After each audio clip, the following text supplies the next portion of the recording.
Hello, everybody, and welcome back to the Walsall Rewind with myself and Paul Joannou. It's been a very, very busy month in February with the Saddlers playing 7 games as our focus turned solely into League Two action.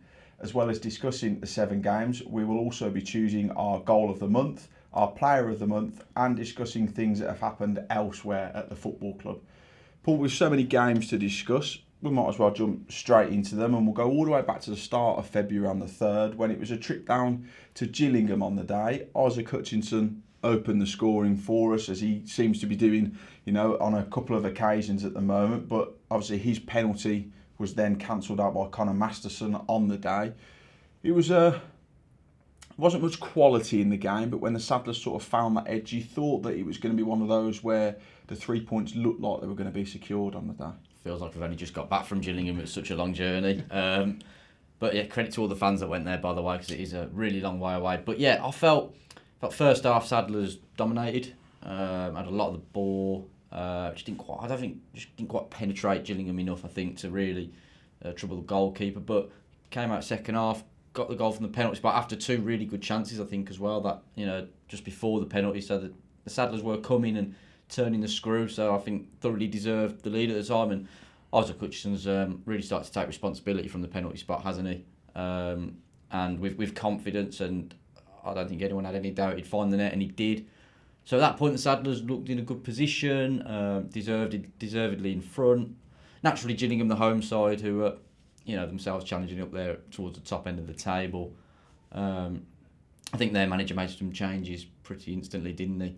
After the goal, and that they had an impact. I think the lad, is it Hurtado, the Colombian lad, I think they'd only just signed him a couple of days before, and deadline day he looked dangerous, and I think swung it for him in a period of the game where then they did get that equaliser from Masterson. But again, I thought Saddlers responded quite well to that, and like you said, I don't think there was enough quality in there to go on and win it, but overall it's probably a game we look back on thinking maybe it's 2 points left behind.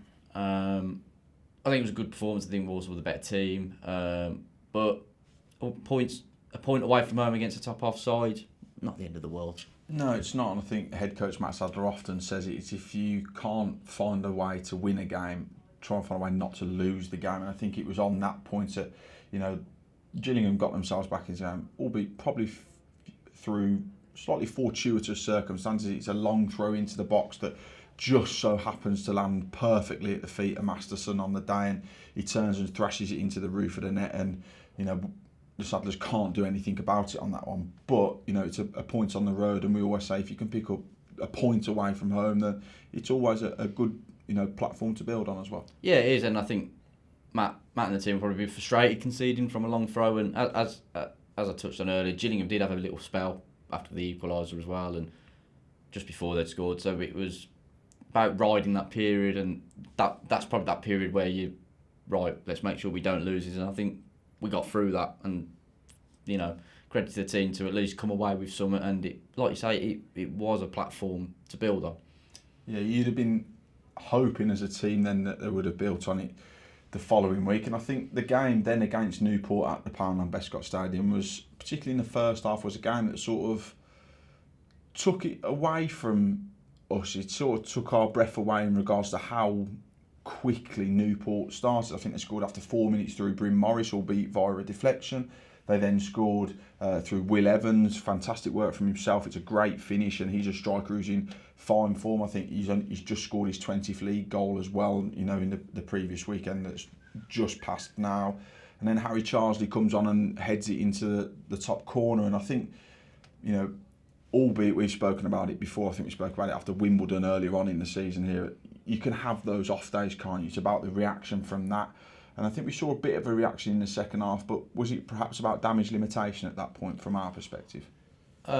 Possibly, but I think also Newport's mentality changes. I think in their minds, they're in a really good position. It's just about managing the game, seeing it out, being professional, and that's exactly what they were. So obviously that makes it more difficult when, a bit like the second half against Sutton 4-0, it's game over, isn't it? So they're obviously going to manage the game, and it's very difficult to really get any kind of momentum in it. I thought it was a strange first half, well, particularly the first 20 minutes. conceding so early. You're always giving yourself that mountain to climb when you concede within the first 5 or 10 minutes of the game. I think you always want to aim to get through that first 15 minutes, at least at 0-0 if you're not leading. But I think Walsall did have some chances as well, and some moments after that goal, but a bit of individual brilliance as well from Will Evans to get that second. And all of a sudden, the game's running away from you, and you're chasing it, and then all of a sudden you find yourselves 3-0 down, and I think everyone's a bit shell shocked. It just watching that game, it just felt like anything that could possibly go wrong went wrong, and then there was the red card later on in the second half, and it just it was a day to forget, bit of an anomaly. Obviously, when we talk about the later games in the month and the majority performances this season, it was an anomaly, but it's just one of them you got to take on the chin. I think Newport came into it in a really good moment, obviously on the back of not long before a really, really good performance against Manchester United in the FA Cup, and I think they were still on a high as well. And like you say, Will Evans, he's on a high, isn't he? Very, very confident, had an absolutely fantastic season. So, fair play to him for the quality he showed in the build-up to his goal. So there are a lot of factors, but can't dwell on it and move on and try and improve after that one. The beauty of League Two football, particularly, football anywhere lower down the divisions, is that games come thick and fast, and it seems to be the way for February in particular, with the amount of games that we've played. But it was a game just a couple of days later. It's a long old trip down to Crawley. I think it took us, close to 5 hours to get down there with the traffic that was in and around the ground at that point. But again, Isaac Hutchinson, confident from the penalty spot on the day. I think it would have been one of those where he was desperate to score against them, having been there previously, and I think that's his third penalty since New Year's Day as well, if you include obviously Grimsby and then Gillingham and then Crawley. Again, the goal, the opener cancelled out by Liam Kelly. Great strike, but again, is it one of those where the team walk away from it feeling that it was 2 points left behind?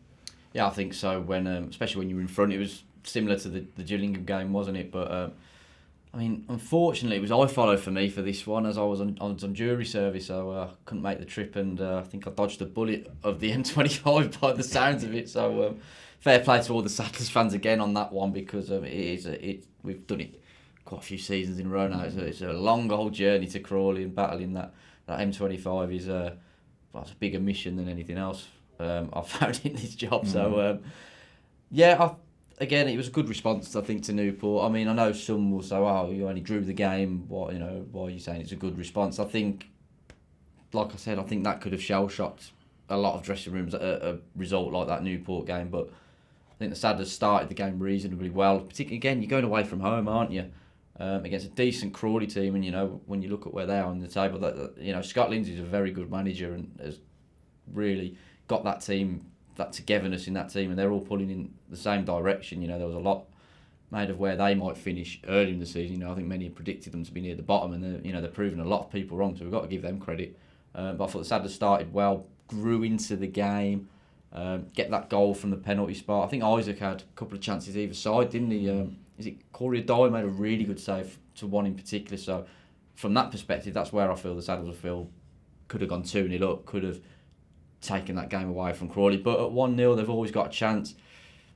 They come out second half, and I think they massively improved, didn't they? They start to build a bit of momentum, and it just felt like they were coming. I think Saddlers maybe slightly retreating, and maybe a couple of slight lapses in concentration in the build-up to the goal. But again, it's what we said earlier. Gillingham don't lose the game, and I think Saddlers did regroup.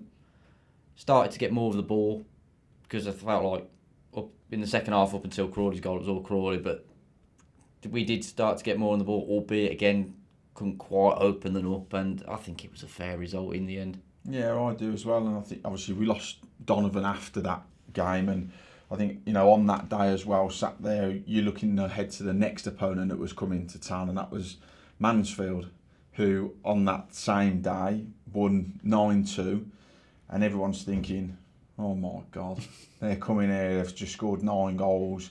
It's going to be one of those where it could be on the back of the Newport game that was here previous to that, another bloodbath. But Sadler's fans will know what their teams are like. We've worked in it long enough to know that sometimes if a team's coming to you on such a confident note, thinking that we're going to steamroll these, Mansfield Town member of staff walked past me in the tunnel and said, we'll have another 9 against these today. And I think those are the sorts of little bits of ammunition that can be used to spur the team on. And you could see why Mansfield had scored the 9. I think they had 4 or 5 chances in that first half against us here in that game.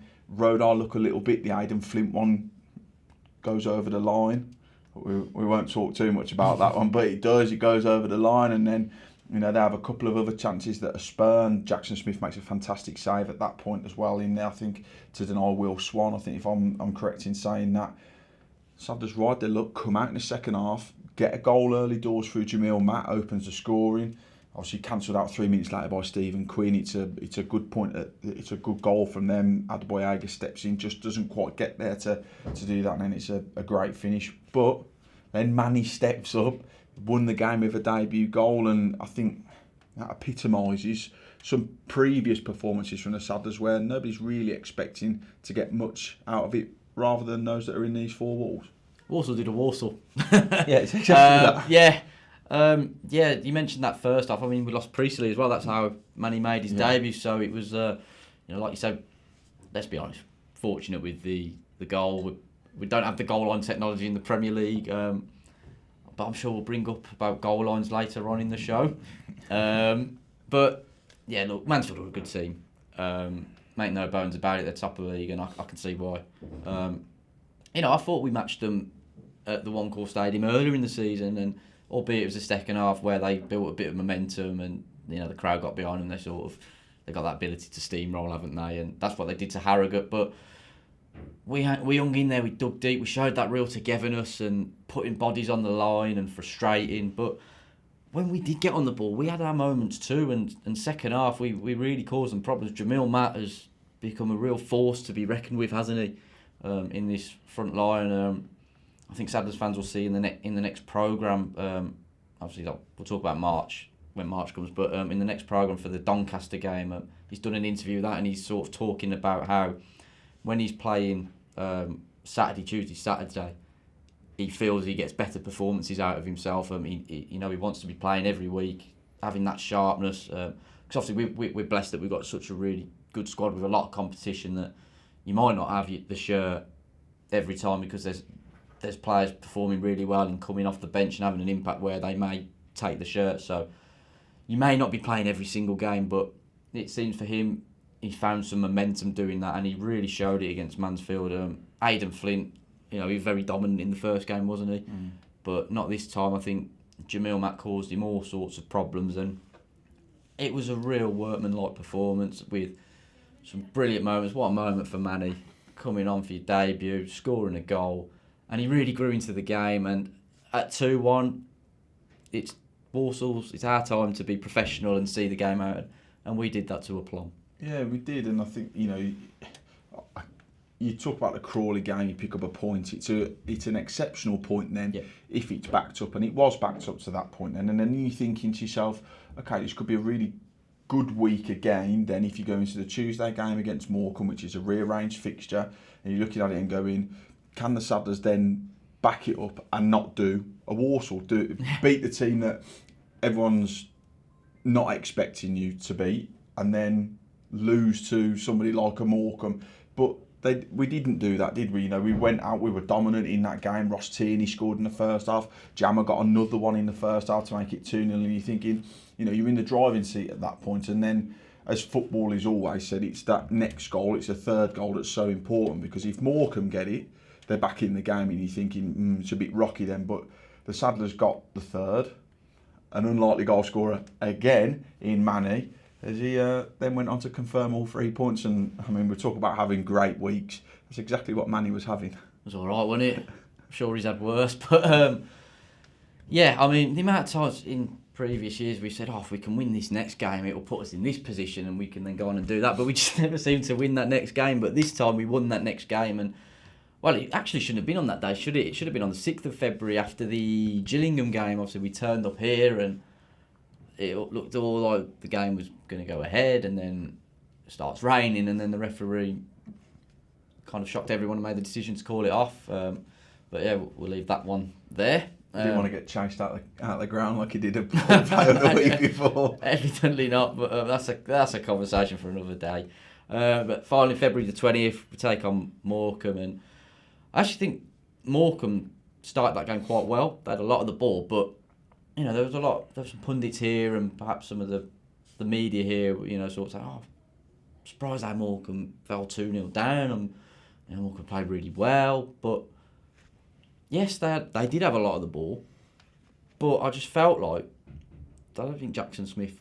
And they didn't do anything with it. Didn't do anything meaningful to punish the Saddlers. But I think that was down to us because we got so many blocks in. A lot of their shots were blocked. So I feel like that was a good defensive unit to really stifle them, and then that's where we were able to pick them off. And 13th minute, I think it was our first or second opportunity, we picked them off, and Ross Tierney back into the side that night. It was his first start since December the 9th. Obviously, he had his little frustrations with injury, came back just before Notts County, gets injured again at Notts County, has some spell on the sidelines, comes back in and finally gets a start and took his chance, didn't he? And nice finish from him. Really good to see him back on the score sheet. He must have had his cornflakes that morning.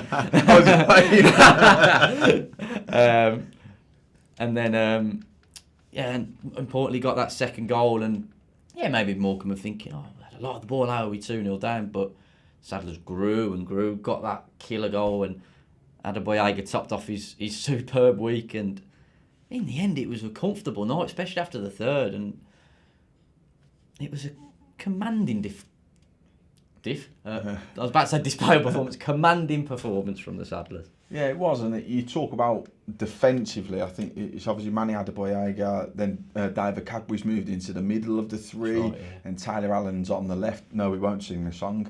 But then you go into the Harrogate game on the Saturday, on the 24th, backed by over 600 Saddlers fans who've made the trip up there in that corner, which were fantastic. And it's one of those where, again, the Saddlers sort of, you mentioned keeping yourself in the game for the first 15, 20 minutes. We've become much better at that now.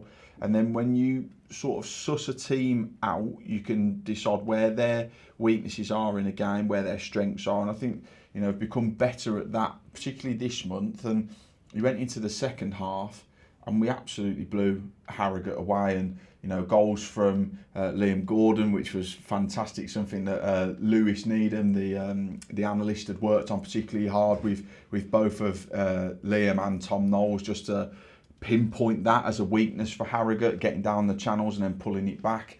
And then obviously Mo Fowl, dubious goals decision, but and panel for that one, but we can discuss that in a sec with it. And the first clean sheet on the road as well in the league, which was probably the most pleasing aspect of it. Obviously you want the win, but a clean sheet's fantastic. But again, it was 3 points that we've walked away from saying is absolutely thoroughly deserved on the day. Absolutely, I thought the Saddlers were absolutely brilliant. I think it's a standout performance of the season.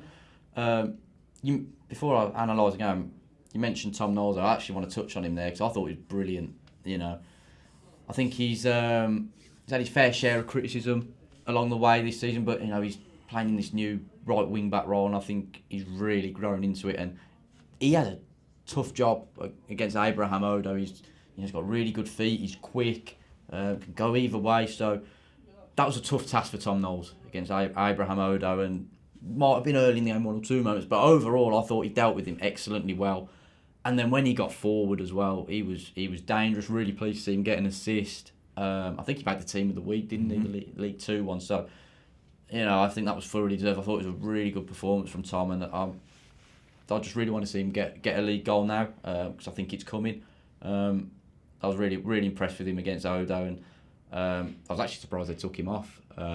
But coming on to the game, I think Matt Sadler analysed it quite well afterwards. I think he sort of said, they're good at what they do, Harrogate, in the first half when they're organised in their shape, and they're a tough animal and a really well drilled side. But when they do come at you, there's areas to exploit, and I think that's what we did really well. Was the spaces we'd have out wide, for example, and the areas we could exploit on the pitch. We just did that so well, and I think if that game had finished 3-4, maybe more, I don't think many would have batted an eyelid, because that second half, I think the Saddlers were ruthless. Isaac Hutchinson was absolutely fantastic. Such a massive influence on the game, and that ball over the top from oh my days! If that's in the Premier League, Sky Sports are showing it. You know, we have Sky Sports on in the office, don't we? And they're seeing the same old Premier League games repeated. That's being repeated all day, isn't it? That ball. It was a hell of a pass, and but you know, I think he also roll one across goal for Mo before that as well, and I thought Mo should have scored that one personally. I'm sure Mo does too as well. Douglas James Taylor hits the post, so in the end it could have been anything. But I'm really pleased for Mo that he's been accredited with the goal, because I think on Matt Sadler's side and our international fans watching on iFollow might not have seen that deflection. Same with the highlights. On that far side, I don't think Matt Sadler realised it took a deflection, such was the angle, but because we were right behind it, we had a really good view. It did look like it might not have been hitting the target, and then takes that deflection and finds its way into the corner, but I don't think he'll mind. He's got his first Sadler's goal, it's official, so I thought it had a really good impact off the bench mode even before that, so really pleased for him. And it was just the perfect away days, wasn't it? Clean sheet. The fans were unbelievable, absolutely electric. Good performance, and it really put the cat amongst the pigeons, didn't it? Yeah, it didn't. You don't mind how the goals come, as long as they're coming towards you. They can take a nick off somebody's boot, off somebody's shin, somebody's backside. It doesn't matter how the ball goes in the back of the net, as long as it ends up there. That's the main aim for it, and I think most strikers will take any type of finish. And you know, again, you think to yourself now, okay, we're 4 games unbeaten at this point. You've got points at Crawley, then it's 3 points against Mansfield, Morecambe, Harrogate, 10 points, and you're thinking, okay, this is where, you know, again, you can, I always say it in interviews, I'm sure people get fed up of it, but momentum is such a buzzword in football, and it genuinely is. Teams, if you can get it when games are coming thick and fast, it's sort of, if you're a little bit fatigued or something, the momentum can sometimes carry you forward. And you know, we then go into a Tuesday night game, the final game of February, against Accrington, another one that was rearranged, and you're thinking to yourself, okay, can the team then go and do it again? Can they emulate the type of performances that have been put in so far to go and get another 3 points to make it 4 wins on the spin? And they did, albeit we came out of the traps like a greyhound at that point. You know, on the Tuesday night, we were unbelievable to start with. I thought Manny was superb in that right centre back spot. He stepped in on a number of occasions. There was one where he pulled it back to Jack Earing. Jack puts it wide. Yeah. I think again, you know, you speak about Mo being disappointed and not scoring in the Harrogate game, his first chance. I think Jack will be exactly the same, that he's not found the bottom corner for that one. In the second half then, obviously, against the run of play, Jack Nolan puts Accrington ahead, you know, from the penalty spot. Liam Gordon handling the ball. Whilst it's, you know, a yard away from him, his arm's out, it's a handball, isn't it? And the referee's made the correct decision.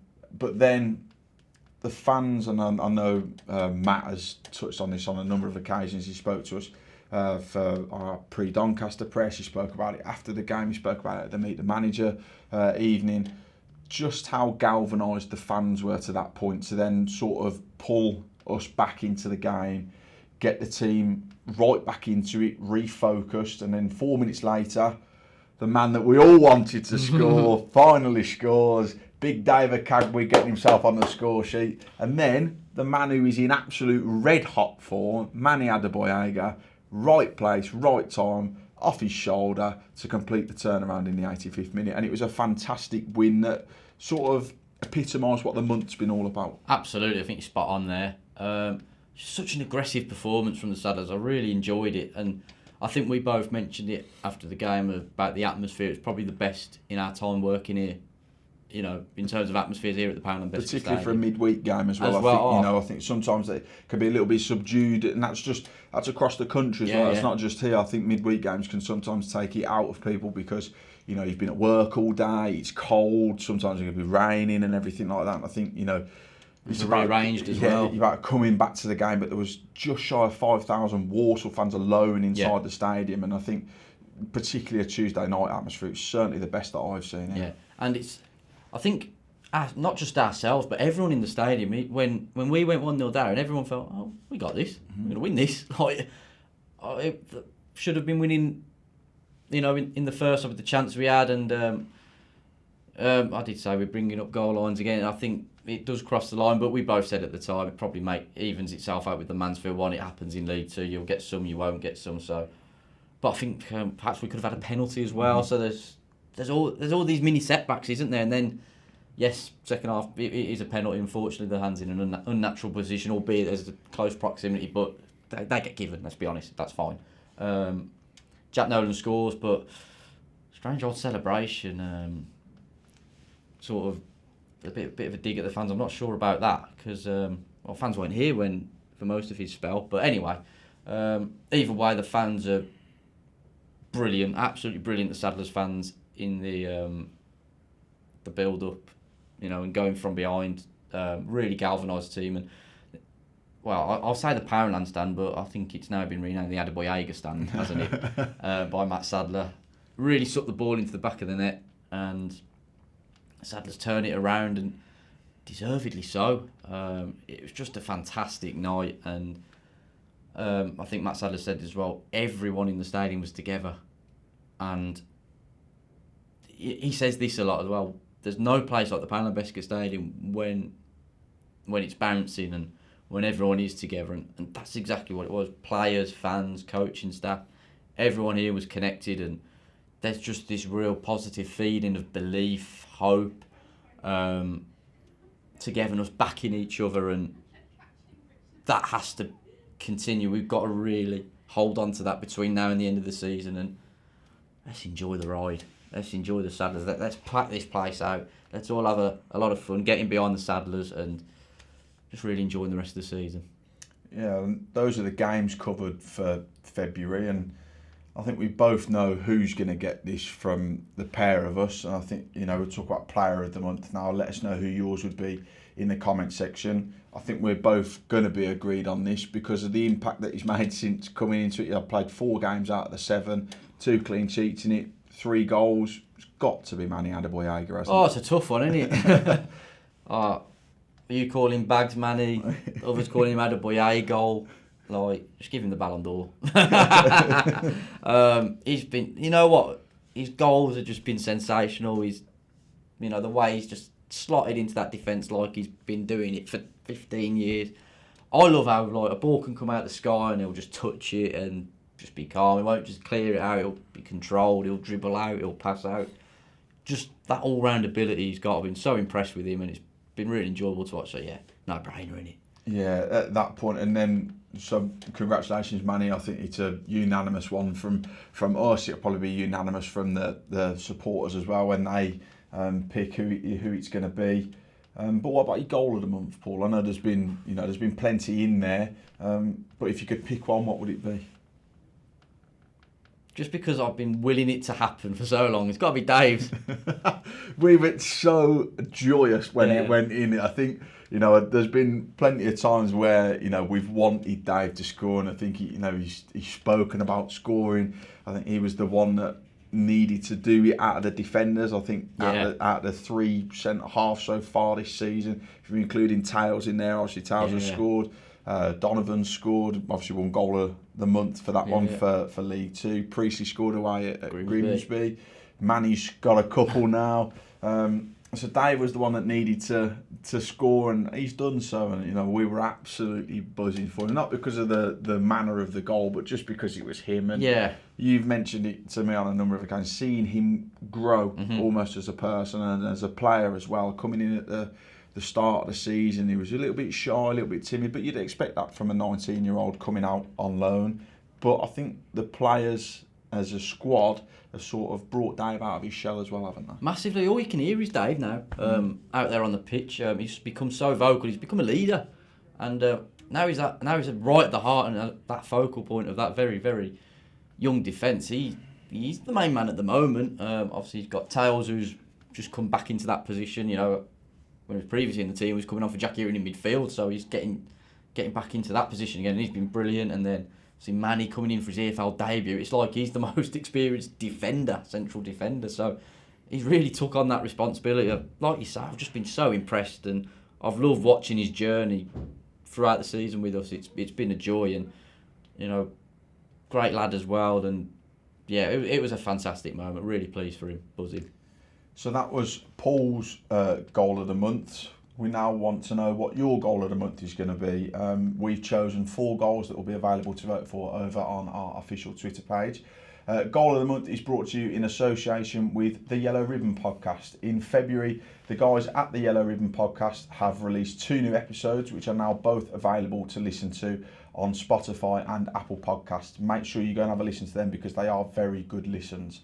Elsewhere at the football club, Paul, I think you now want to touch on things that have happened in the academy and with the women's side as well. Yeah, just thought we'd introduce, giving them just, in case you haven't seen their results, a lot of people want to know how the academy and the women's team are getting on. So, for the academy, February start with a few defeats, 4-0 defeat to Shrewsbury and then a narrow loss to Preston and before a 4-1 defeat to Rochdale. But they went and got a really good point away at Bolton.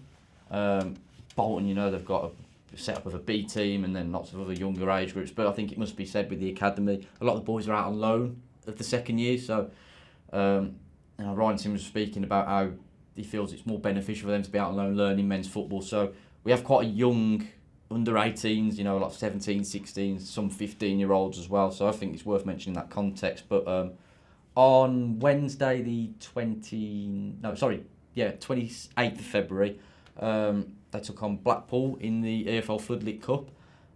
It was a 2-0 defeat in the area semi-final. However, early on in the game, the Saddlers fell down to 9 men. Contentious red cards, according to the coaching staff in the academy. But Ryan Simmons and Rob Williams, they were delighted with the performance, the way the lads got together. Apparently, Dylan Thomas, after the red cards, and I think, or at some point, I can't remember if it was after the red cards or after the goals, got the lads in a huddle. I think it was after the red cards. Got the lads in a huddle and got them going. And Saddlers could have gone 1-0 up. They had a penalty at 0-0 with 9 men. Charlie Ragg unfortunately didn't score that penalty, and Blackpool get a couple of goals. But according to Ryan, Blackpool were actually sort of utilising time wasting tactics in the last 10 minutes of the game. Such was how the Saddlers were performing. So they bowed out the competition, but it was with their heads held high against Blackpool with 9 men. So I'm sure there's a lot of positive for them to take going into the rest of the season and bodes well for the future. As for Walsall women, I think they started February with 3 defeats, a couple of narrow ones to Tamworth and Telford, and then a 5-2 defeat away at Port Vale. But in their most recent game in February, they won 4-2 against Leek. Good result because Leek have climbed the table, I think, and it leaves them in second in the table actually, Walsall women. So that they've got 3 games to go, so they're in a decent position. Albeit teams around them do have games in hand. It's a bit of a strange league, that one, where there's some teams who've only played 9 games, some have played 17. It's quite a bonkers one. So I think all Walsall women can do is go and win the next 3 games and see where that takes them. But we wish them all the best. I think they're on course for their best ever finish in that division. So good luck to them. And that's your academy and Walsall women update. Well, thank you very much for that, Paul. And obviously that's something that we'll strive to bring you in the rewinds coming forward as well. Elsewhere at the football club this month, following the previous success of Christmas with the players, as was previously mentioned on the January rewind, the conference and events department are delighted to confirm that Easter with the players will be on sale from Monday the 4th of March. The date for the event is Thursday the 4th of April, with the event running from 4:30pm until 7:30pm. Tickets are priced at £15 for adults and £10 for under 12s. Included in the prices is a basket meal. There are some Easter games and other activities happening. There'll be a disco after the success of the last one, and hopefully Jackson Smith will be well involved in that one as well. And there will also be a special Easter treat for juniors at the event as well. Moving into our commercial department, we now have a very limited availability left for our remaining home games in the hospitality suites. If you'd like to book in for one of the remaining games, please head over to our official e-ticketing site or you can get in touch directly with Adam and Kira. The commercial department are also running our annual golf day on Wednesday the 10th of April. For just £300, you can have a memorable day at Calderfields Golf and Country Club with breakfast, a 2-course dinner, special guest speakers and 18 holes included in those prices. To book your place, please email commercial@walsallfc.co.uk and the pair of them will be able to assist you further. Also, we have now officially gone on sale with our 2024-25 season tickets. To become a part of our Be Inspired, Be Involved campaign, you can now purchase and renew your season tickets online, over the phone or in person at our ticket office, where one of the team will be able to assist you further. Our seasonal hospitality and 1888 lounge memberships are also on sale for next season, and again, please contact the commercial department for further information on those. So those are the formalities of that one as to what's happening elsewhere at the football club. Let's throw it ahead to March. We'll quickly cover this off, but again, another busy month in terms of games. I think there's 6 in total, 3 at home, 3 away. You've got Doncaster at home, Barrow and Swindon as well, and then you make trips to Forest Green, Colchester, and then on Good Friday, it's MK Dons in there as well. You're talking about enjoying the ride. It's exactly that. It's a block of 6 games now, but it could prove to be a pivotal month, couldn't it? Oh, Colchester, long journey. Yeah, you're spot on, Tom. Like I said, enjoying the ride, yeah, absolutely. And I think so many managers of all levels have said how crucial March can be. It really is a crunch month. I think you always seem to have a lot of games in March. We've got the Easter weekend, haven't we, right at the end of it? Well, the Good Friday anyway. So you're going to have a few games bunched up. A midweek one with Barrow. They're right by the Saddlers in that playoff position as we currently speak. Doncaster in form. Swindon, I think, after the change of manager, have settled a bit. Colchester under Danny Cowley. Forest Green, Steve Cottrell's gone in there and had an impact. And MK Dons have been very good under Mike Williamson. So, tough games. Tough games. But the Saddlers have rose to the challenge recently, and it's exciting.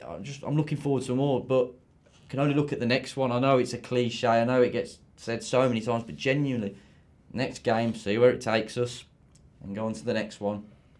Just one game at a time, but I'm looking forward to it all. Yeah, hopefully everybody else is looking forward to it as well.